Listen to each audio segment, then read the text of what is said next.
Welcome to Story Chats at Inspy Romance. I'm Elizabeth Madry, and I'm here with my two co-hosts. I'm Narelle Atkins. I'm Valerie Comer. And today we are talking about the CCR that we have been reading lately. I have been reading some good stuff that I will talk about, and I've been reading some not so amazing stuff that I will not be talking about. Because we're not that kind of podcast. So, but there have been some books lately that I've been like, well, I'm not talking about that one. I don't know if that's me or if it's the books. It's probably me.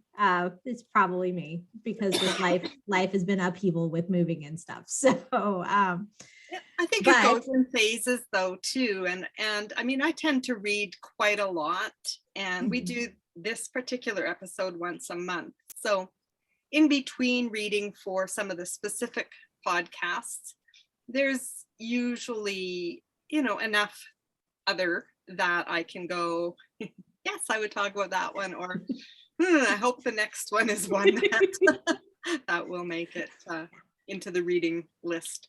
But there's usually at least two that I would be happy to talk about. Excellent. It's not just me. No, it's me. I've only got one today. I mean, if you and I also read outside of CCR. Yeah. So we don't talk about outside of CCR. No, we don't talk about it. But I've had a run of DNFs as well, which is a do not finish. And I had a 70% DNF, which is incredibly unusual for me. So, which was one I thought I might be talking about today. So I only have one today. We've also had COVID visiting our house, and I've been nursemaid for a lot of days out of the last 3 weeks since we recorded. So that's my reading time gone. I've been running around feeding and doing stuff. Yeah. So life can happen sometimes, but I'm with you on this has been a bit of a lean month in terms of recent reads for me as well. All right. You want to do your one first? I'll do my one first. So I was very happy so I've also on a bit of a mission to try and get my TBR list in my Kindle slightly smaller than it currently is. So I went back and read Finding Peace by Melanie D. Snitker, and that's from her Love's Compass series. And I think, Valerie, have you talked about this one on the podcast before? I am not sure. I have talked about some in that series, but I'll be very honest and say that the titles are so the word's gone, neutral. They don't they don't speak of the story to me, so I don't remember for sure if this is one I've read or not. Yeah, so we may or may not have talked about it before, but this is the first book in Love's Compass series. I'll be able to talk in a minute, called Finding Peace. And it's set in a North Texas small town. And Laurie, the heroine, is a professional photographer, and she has come from a wealthy background, but she wants to do things herself and not rely on her family money. So she set up her photography studio with it, and she has an apartment upstairs, but she's not in the best part of town.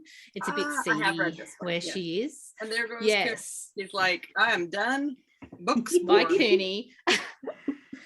And then the hero is a policeman, a cop, so his name's Tuck. And so basically the way they meet is her car gets broken into, and he does the call out to deal with that. And then her studio gets broken into. Oh my goodness. And he so all these things happen, and then he finds out that she does photography with special needs kids, and his nephew has autism. So that's kind of what draws them together. But I really enjoyed this one. As I said, it'd been on my TBR list for probably 4 years, maybe even longer. It's an older title that had been, one I really wanted to read and hadn't had a chance to read. So I'm glad I've had a chance to start this series, and I really enjoyed Finding Peace. It was a really, really easy to read, and I've been looking for easy to read stories lately that are okay. Yeah. I don't think it's possible to go completely wrong with a Melanie Snitker book. Yeah. I obviously like some better than others for various reasons, many of them to do with me, not her. But I don't think there's ever been one that I was like, well, that was disappointing. So yeah, I'm really happy to. glad you got into that. I don't think I've read this one because I've read many. I won't say all, but I've read many of Melanie's, and this I'm one not 100% sure I've read them all either, but I've read quite a few. I'm gonna have to. That sounds fun, and I do love. We should do. I'm gonna make a note because we should do a police officer hero. Yes. Episode, because there are some really good police officer books out there. Yeah. And we have not highlighted them, so we should do that. Yes. Good plan. And and it's not romantic suspense either. So it's so many times they are, but I think there are enough, like I can think of 2 or 3 off the top of my head where they are just police officers. So does that go against what we sometimes say about, is it a police officer romance if the police officer ring part isn't a major part of it? Or are we getting too sidetracked here? Well, I mean, these episodes always run a little short, so we can be a little sidetracked. But I would say, like, just because, like, it doesn't have to be major crimes. If he's coming for the call outs for a robbery or that sort of thing, I would think that would still, like, it doesn't have to be where he's chasing off a stalker or something. I would think, police officers do all sorts of things that are not necessarily, especially in small towns. I sometimes read our small town police blotter and read about the people who chasing sheep in a field and all the time. Like it can get pretty exciting. It sounds, it's amazing. What's your first book, Valerie? My first book, you guys ready for this? Yeah. Winning the Cowboy Billionaire. Woo! By Emmy Eugene. I know. It's nothing like adding up a couple of major tropes and getting them into one book.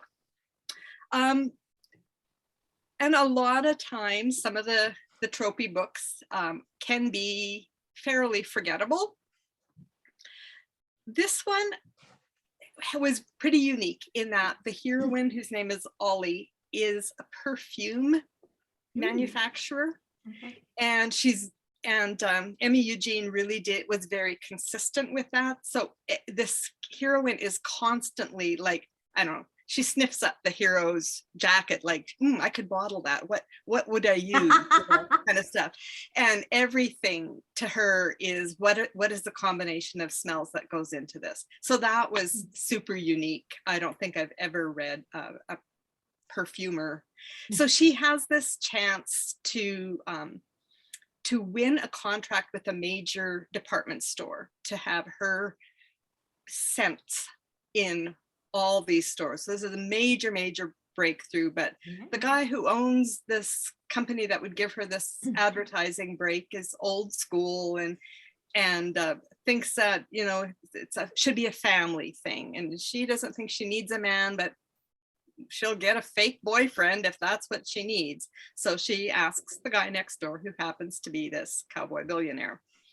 And turns out, of course, that he was already sort of interested in her, but far too busy to figure out how he could do something about it. And so he agrees. His name is Spur in good cowboy fashion. He agrees. They begin dating. They decide it's for real. And then there are issues partly with his parents, who are very protective of the family money. Anyway, a lot of it was predictable, but the perfume creation kept it from being too predictable, in my opinion. So, yeah. I'm surprised his parents didn't hate him with the name like Spur. Yeah, this is one of those where all their 8 sons. If so, it's never said it is. Okay. I can't remember offhand the names of all his brothers because, of course, there's a busload of them, but none of them are, Tom or Jerry. Yeah. So are they like what we would call in Australia cattle barons? So is the billionaire money from the cattle? Or is that from something else? I'm always curious. I think it was from, I'm trying to remember, I read this one a few weeks ago. I think it was for raising horses for the rodeo business or something like that. Okay. But it had to do with the ranch. That's good. Yeah. Yeah. But yeah. Anyways, I could just like see you guys' eyes doing the roll thing when I gave the title. Nice. And I kind of did that myself when I looked at it on Amazon. I was like, oh, what the heck, I'll give this a try. And because of the perfume part. And I mean, I'm not into perfume. It's not my thing, but it really made a unique storyline that I thought it is a super unique idea. It's a really unique career and it's all the way trajectory. through. Yeah. I mean, it's nice that she incorporated it as opposed to, oh, this is her really cool career that you never hear about ever again. Yeah, exactly. Because as we were just talking a moment ago, if we did an episode on people who make perfumes, she would fit because it's her life. It's her whole thing. So yeah, it's funny because, well, no, I could say too much about towards the end of it, but if you think that you would like a little bit of a unique twist on the whole Cowboy Billionaire thing, then give this a shot. Cool. And then there's a whole bunch more brothers you can read about afterwards. So is this book 1 in the series? Yeah, it is. Okay. Yep. And it's the only one I've read at this point. I'm not 100% sure if I'm gonna. I've got a TBR, but I might. Yeah. Fair. So my first book is Betsy by Sarah Monzon. That is the last in her Sewing in SoCal series. It is Betsy. She calls it the grumpy sunshine trope, which was the first time that I had ever heard of that trope in my life when I saw her talking about it somewhere. Maybe on Inspy Romance. Did she blog about it? I think she might have blogged about it. I think it might have been in our Facebook group, the Christian Romance Reader Gathering. Okay, there you go. That's what it was. Part of that, then come on over and find us. Yeah. So it is, but she flipped it a little bit because I guess normally in the grumpy sunshine trope, and I didn't realize there wasn't normally, but there is, and normally it is the guy who's grumpy and the girl who is sunshine and has to like shake the grumpy one out of his grumpiness into jolliness. But in this one, Betsy is the grumpy one and the guy is the sunshine. And I didn't write his name down. His last name is North, and I only remember Asher. Thank you. Finished it yesterday. Oh, excellent. Okay. So that's still relatively fresh. Yeah. He is the lead singer of a Christian worship band. And I will say that as I was reading it, I kept getting pulled out of the story a little bit every time they mentioned the band name, because it's the same band name as in Then There Was You by Kara Isaac. So the same Christian worship band, because his last name is North. So it's True North or Due North, whatever. True North, which I believe is the same thing. I know that it's at least very close. I never did go look it up, but it kept like plink, every time I get to the band name, it'd be plink. And then I'd be off in Australia for a minute. And then I'm like, no, that's a different story. And it's clearly time to go reread Then There Was You, because I'm like, blink, it's calling to me. But Betsy is a really delightful read.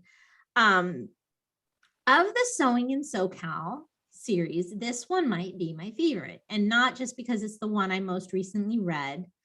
I like Betsy. I like her. She is a quintessential fiery Latina, and she is not apologetic about it at all, which I love. I love that she doesn't necessarily fit the stereotypical Latina look. And so she has to sort of fight that some expectations from people. And I love that she sort of didn't want to give up easily on her reasons for not dating musicians or performing music. She took a good bit of persuading to be broken down. I think sometimes, writers in general, and I know I've been guilty of it, will set up this big backstory hurdle that has to be overcome. And then it's like you get to the end and it's like, you don't do the justice to the hurdle. And it's like, you just kind of, instead of jumping over and conquering the hurdle, it's like, well, maybe I'll just crawl around. And so you knock it over and just kind of scroll through. Feel a little let down. And this was not a letdown at all. But it also was not so super angsty because you know that Beth does not love super duper angst. So this was not like the level of angst where I'm turning it off and going to wash dishes because I just can't even with these characters anymore. So it was really basically perfect. So I enjoyed it a lot. My favorite one of the 5 would be the second last one, which I think is Amanda. Yes. And she has autoimmune disease. Yeah, undiagnosed autoimmune disease that she has diagnosed by calling it Dolores. Yes. And I found that one to be really very interesting with the autoimmune stuff in it.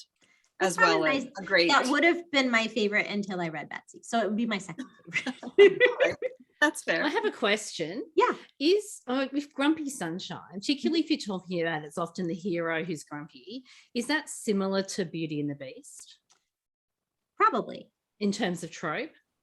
Or is it different? That would be my question. I think it's a little different, but there's certainly some stuff in it, because in the Beauty and the Beast trope, the beast will usually have a actual deformity of some sort, scars or something. That's what makes him grumpy, though. Yes. So they're related, I think. That's interesting. We That is interesting. We should do a Grumpy Sunshine episode sometime. Okay. And see if we can think up some. I was gonna say I have one book now that I have read. Well, I've got a couple of others, but yeah, we might want to like chat about that, off screen. Sorry, people. Yeah. Make sure that we'd have enough to do an episode. I wonder, there's probably some overlap also with Hate to Love, because often with Hate to Love, the reason they don't get along with each other is because he's such a grump and she's such an airhead, that kind of interplay. So, but yeah, we should talk off air. I'm sure this is probably, but we'd love to tell us what you think. Chime in about Grumpy Sunshine, especially if we're going to do an episode on it. Leave those book recs, because I have one. It's Betsy by Sarah Monzon. And I could use some others if we're going to do that episode. I could use some ideas to talk about for sure. Narelle, you only had the one. Is that correct? I did indeed. So this means that Valerie and you can have 3. Woo! All right, Valerie, hit me up. What's next? Next is Along Came Love by Carrie Turansky. And confession, I read this one for a previous episode, but then I didn't mention it. So because it takes place in Vermont. And I knew that I had read one of her books before that was set up there somewhere. I couldn't remember for sure, and hunted it down and realized that the one I had read was book 2 in a series. And look, book 1 looked interesting. So that was Along Came Love. It's a single mom, Lauren. She returns to Vermont when her son's father passes away. The guy who never knew that she was pregnant. Ooh. So she moves in with her aunt and begins preparation to open an art and antique gallery. So there's all kinds of reasons why she never told him, which become clear throughout the story. But that does, kind of come back to bite her. Sure. As it should in a story, right?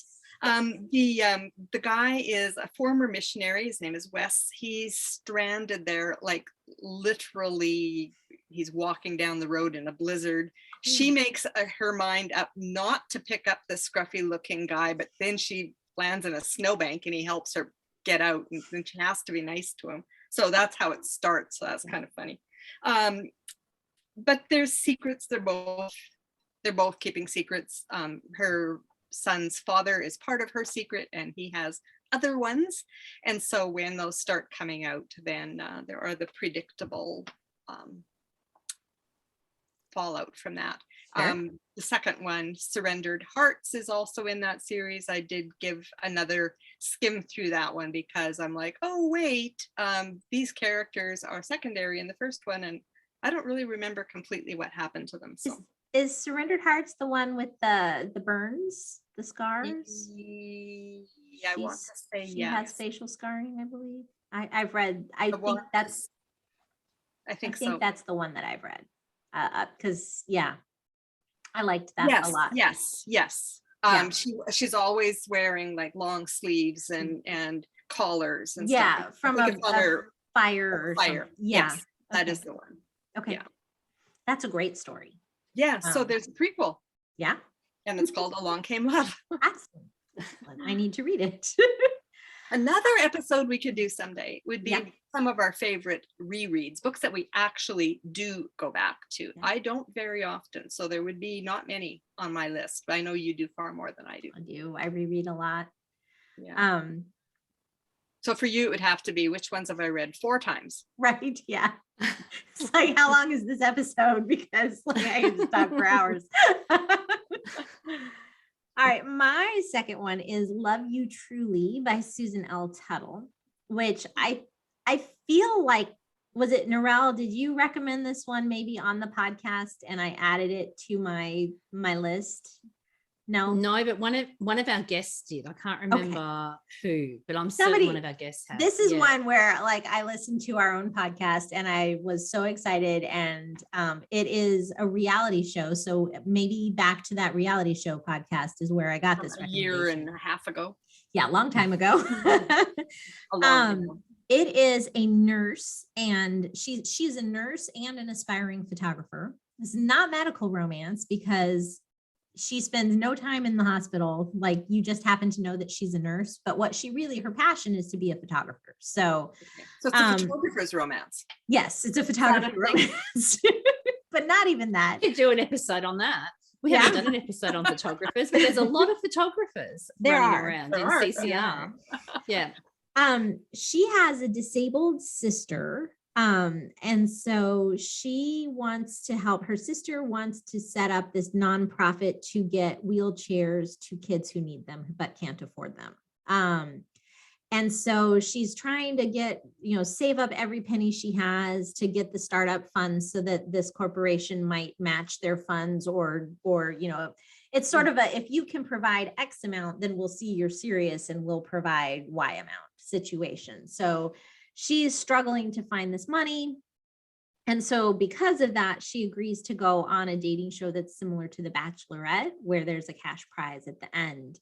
The bachelor in question is a movie star who really doesn't love the Hollywood life, but his mother, who is a real piece of work actress, is really pushing him because, like, if his show is a success, then there will be a spin-off show that will feature her. So she needs to sound familiar.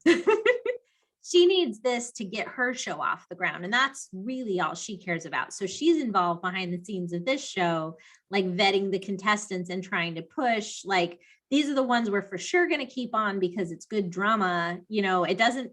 And he's like, but I don't like her. And the mom is like, I don't care. She's going to bring ratings and we need this to be a success. So this is who you need to end up with because of the ratings kind of thing. And our nurse / aspiring photographer was definitely not supposed to be the girl who gets chosen at the end. But she is, of course, the one that he falls for. And she just wants the money for this nonprofit, but there's some ins and outs and whys and motivations that are all just really well done, and not like really realistic, and the kinds of things that I think sometimes we don't think about, growing up as the sibling of a medically high need child, what does that do to your psyche as you grow up sort of in the shadow of this other sibling who needs so much more from your parents, and how you deal with that and what that does in terms of coming into your own. But what I loved more than anything else, besides the fact that the story was super engrossing, and I totally neglected housework for like a day and a half while I was trying, like every time I'm like, mom's reading. No, yes, eat that. That's fine. Whatever. I don't know what you're eating, but that's fine. That sounds great. Was that the faith aspect of this was so integral for both of the characters, for the plot, for the whole thing. It just was really, really well done. And so like you could not have pulled the faith out of the story and had the same story. And I love, it's hard to do, Yes. I think, and it's hard to do well. And this was not only done, but done very, very well. I really, really appreciated that aspect of it. So I think it might have been my recommendation. Okay. Because the setup and the mother-son thing, I know I've read that. Okay. I don't remember the other half so well, though. I'm gonna have to look it up. Okay. And see. It's Remind worth a me. reread. I would reread this. We'll absolutely reread this book. It's rereadable. What's the title again? Love You Truly by Susan L. Tuttle.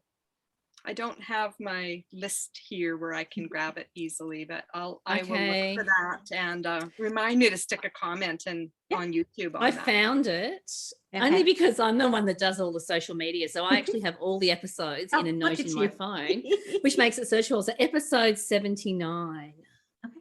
And oh no, maybe not. No, me. it's not. It's not that one. Sorry. Just kidding. Oh. It's one of the, it is an episode though. Yeah. It's, yeah. It was probably the reality TV one. It was like, is my guess. Seems like about a year ago. Yeah. Like September-ish last year. Ish. While Narelle looks, do you have a third one? I do. Excellent. I recently read Love and the Silver Lining by Tammy L. Gray. It's the second book in the series. Talked about the first one, which of course I didn't write down the title of that one. Couple months, 2-3 months ago. Mm-hmm. There was things about this one that I liked and things I didn't like quite so well, but what I appreciated was turning a trope on its head. Ooh, yay. So, and it's a best friends that do not end up together. Oh, okay. So in the first book, Cameron is okay, first of all, the series is in first person point of view, heroine only. So you're never in any of the guys' heads. And in the first book, she's the heroine is dating Cameron, who's like the worship leader for the church, and he goes off and joins a band at the end. Sorry if that's a spoiler, but it's important to book two.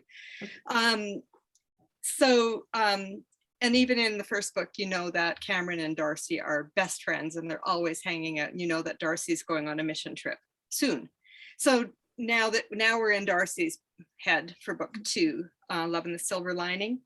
And her mission trip winds up falling through, but she's already given notice on her job and her apartment and everything. So her life is in total chaos and she doesn't know what to do and where to live. And so this other guy in Cameron's band, Cameron's still her best friend, and he's like, well, you can move in with me. And she's like, well, that's kind of weird. But he's not thinking like that, just what friends would do, right? You know, like a bunch of other guys in that he's living with. It's not just, wouldn't be just the two of them. But the other guy in the band says, well, my sister needs a roommate, so let me arrange that. So he does. And then, so she gets to know this other guy whom she also knew forever. They all were teenagers together back in the dark ages. So she and Bryson start to fall for each other. But meanwhile, Cameron suddenly realizes that he loves Darcy and gets a little weird about it. So they wind up not together. Again, sorry for the spoiler, but I think you'd kind of figure that out from the blurb on Amazon anyway.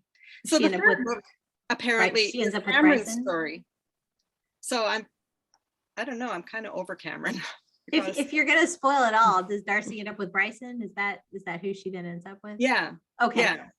I mean, it's in the blurb. Yeah. Okay. If it's not spelled out quite that point blank, I mean, we know how a romance blurb is written and what it looks like. So yeah, that's who she ends up with. Okay. So, and then of course there's the giveaway that book 3 is on pre-order and it's about Cameron. You're like, oh, Cameron finally. But I don't know, it's kind of a lot of a jerk in this story. So I'm not entirely sure that I care. Sorry about that, Tammy, because you kind of had me till now. But it had to be a fine line. Like I can see Darcy needed reasons to fall for Bryson and not for Cameron. But on the other hand, I don't know. It's hard. Those the unredeemable character books are hard. They're hard. Yeah. They're hard to write. They're hard to read. They're hard to decide you want to read it. There's another one we could do. Yeah. Well, and as a writer, like you can't do that as the first book because then nobody's going to read anything else in the series because you had that horrible character and everybody hated her. So then you save it for like the last, but then people see who it is and they're like, nope, don't care. And it's really tricky. It's really hard. Yeah. I do enjoy Tammy's writing style. Mm-hmm. So, come back to me in 6 months and find out if you need a breather. You need a little breather. Yeah. Yeah. Yeah. That's fair. Maybe. And it's traditionally published, so the breather is built in. Yeah, yeah. Plus, like, even if it was fast, you need the breather to build up the money to be able to afford it. So, yeah. All right, my third one is actually a series. It's not a complete series, but it is the first 3 books, like a prequel, and then 2 full-length books. And I'm also cheating because it's romantic suspense. I know, I'm sorry. I'm actually not sorry, but I was going to say, you don't sound sorry at all. It is the Snap Agency series by Natalie Walters. And I will tell you, I got these books because book 2, which is actually the 3rd book, because there's like the prequel and then book 1, book 2. Book 2 talks about some of the suspensey mystery has to do with Los Alamos National Laboratory, which I grew up in Los Alamos. My dad worked at the laboratory. So like, if you have to do with Los Alamos National Laboratory, I will read your book. Or Los Alamos, just in general, Los Alamos, New Mexico. I'm there 100%. Now I also, you do know that neither Narelle or I are likely to write a book. So. No, I know. I'm telling the world, but I am also going to be kind of hard on those stories because I lived there for a lot of my life. I was disappointed that Los Alamos was a very teeny tiny tangential aspect of the story. Like it's in the blurb, so I expected more. And in the first book, like they have this character who lives in New Mexico, not at Los Alamos, but I'm like, okay, we already met this character who's from New Mexico, so surely we're gonna go to no, we don't. But that's okay. They are set in Washington, DC. So I enjoyed that. They rode the metro. They had, it felt legit. It was not like an NCIS episode where you're like, you're not in Washington, DC. You're not even in Virginia. So, I liked that. They were good. The setting was good. The Snap Agency itself is really kind of fun.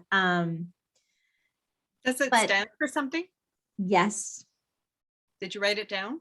No. Okay.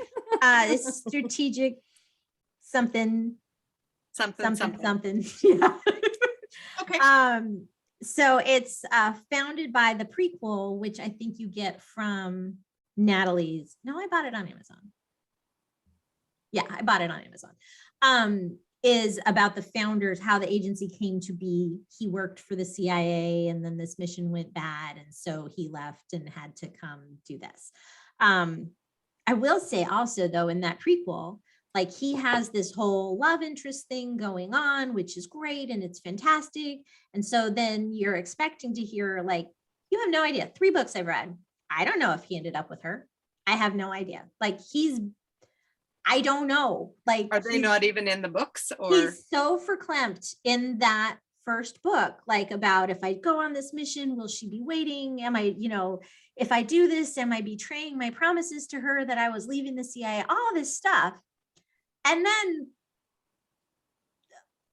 we don't know. So I'm like, I'm assuming that he ended up with her.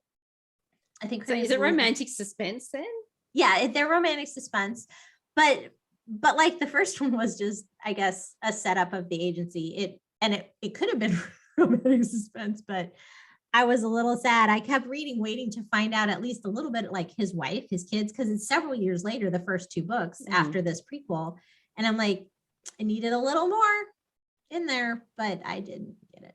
So, but they're good. And they are traditionally published as well. So the 3rd one, I think, just went on pre-order maybe.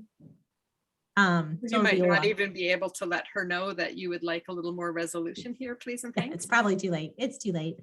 It would be in trad world. Yeah. But they work it's 2 still, years out. You know, like I'll read book 3. I'm gonna buy and read book 3. I am, because I want to know what's going on. So maybe really in book 8 she'll let you know. Yeah. Well, it's traditionally published, so I'm assuming it'll end in book 3 because that's what they do to us. But I could be wrong. Yes, it is a world of trilogies in there. Yes. Yeah. So I found the episode with Love You Truly by Susan L. Tuttle, and it is not what we think. I knew it wasn't reality TV. That's why I went looking for it, because we'll drive people crazy. It's actually episode 34 with Janine Roche, where we talked about vacation romances. So you got to go back to episode 34. Where, I mean, they do go places as part of the reality show. Like they start. Who mentioned it? Does it say? It doesn't say. No, I don't keep track of that. I'm sorry. That's too much tracking for me. But that's okay, Valerie. Maybe you can go listen to episode 34 and you can work it out. You only have to give half an hour of your time and you'll know. It's near the top of the list, so it might be one of the books. It'll be in my first. It'll be in my booklet. Yeah. And when did episode 34? So that's like I've got the timing right. Yeah. This is episode last summer sometime. This is like 83 or 84. So yeah, it's 50 ago. Yeah. Yeah. Ish. Cool. I'm really tempted to go dash and grab my book and see if I can find it right now. All right. So here at the start, I was like, no, we always go short on these. No, we did not go short on this episode. Oops. But let us know what you've been reading CCR wise. We'd love to hear it. And if you want to sneak in romantic suspense, CCRS, I won't say anything about it. Valerie and Narelle might, but I won't. Although Narelle it's really just Valerie. Yeah, I don't mind romantic suspense. I don't mind. Interestingly, I didn't think of Natalie Walters as writing romance. So when you brought her name up, I'm like, really? That just didn't sort of go ka-ching in my head. So they definitely it is a relationship with a meet cute and like a black moment and they end up happily ever after. It definitely the romance was there. It was a big part. So I hope that she doesn't mind being considered romantic suspense. I know another author who I consider romantic suspense who is very adamant that they write thrillers. So if I have offended Natalie Walters, I hope that she will accept my apology because that was not my intention. But yes, let us know what you're reading in the comments. And we appreciate you joining us at Story Chats, and we look forward to hearing from you. You can find information about the podcast at inspyromance.com/storychats. And I don't always say that because I don't know if anybody actually goes to look. But you can if you want to. If you're watching on YouTube, don't forget to hit subscribe and the notification bell so you never miss an episode. And we will look forward to seeing you again next week. In the meantime, don't forget to fall in love with a good book. Bye. Bye. Goodbye, everyone.